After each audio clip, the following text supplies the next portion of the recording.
All right, so I had been talking about the fragile. A lot of these formats are very fragile. Not as fragile apparently as blank CDs and blank DVDs, which fucking, fail if you look at them funny, if they're like 2 weeks old. And like, I don't know, static electricity gets on them. It's like, the DVD doesn't work now because somebody looked at it funny. Here's a record from 1926, almost 100 years ago. And I had a crack in it, and it's really hard to repair 78s if they're cracked. It just doesn't work. They just...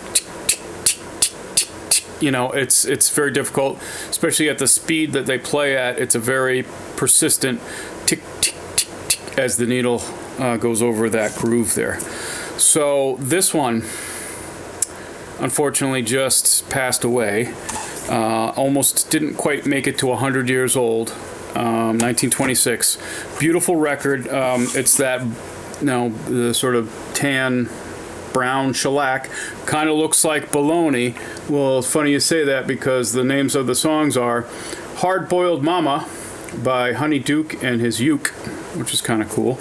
And then I Ate the Bologna, which is by Arthur Fields, who did a lot of those sort of ballady things. The cool thing about this record is that it's kind of like Jimmy Rogers in a way. You got yodeling. You've got sort of the Hawaiian style sound with the uke. And then you have like something that reminds me a lot of the jug band stuff that came out in the 60s, like Country Joe and the like, just the style and the sort, or even Arlo, just the style and everything and the song structure. So this was a really great record, but like, I'm okay with it being broken because it's lasted a lot longer than it should have. These things were meant to sort of like have the longevity of a paper plate. You go and you use a paper plate once and you throw it away. I mean, that's what pop music or just this type of stuff was in general, was just kind of throwaway filler to make a quick buck. And of course, everybody involved in making a quick buck has long since died. So I had this in my collection for probably 30 years, and I enjoyed it.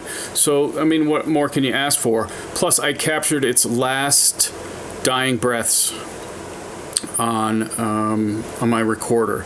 So,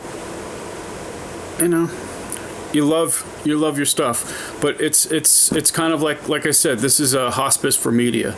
I mean, and whatever you collect, if it dies or breaks or whatever, it's sad and it's a pain in the ass, like my reel-to-reel machine.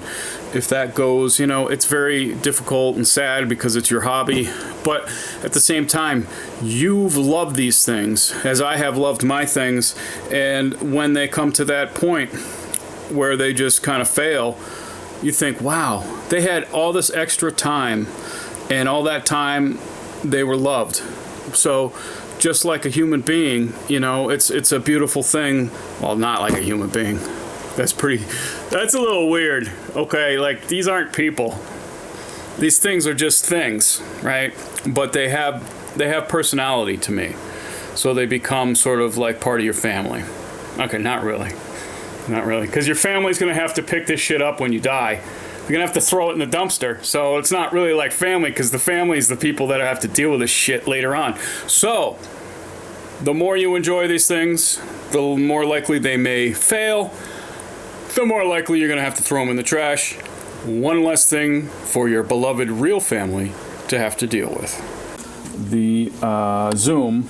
And I've got it going from, I'm going to be recording it physically, which is an awkward sound, but I'm also going to be going through the outs of the turntable to get both signals, and so that I can kind of get a balance of both of them, because it's actually not a bad sounding system, as I talked about before, but I think this will be like a good optimal. Then I can mix, I can mix a little bit of microphone, a little bit of like direct sound from the turntable, and just try to get like a proper sound for this. But this is an amazing record, and I just wanted to preserve that.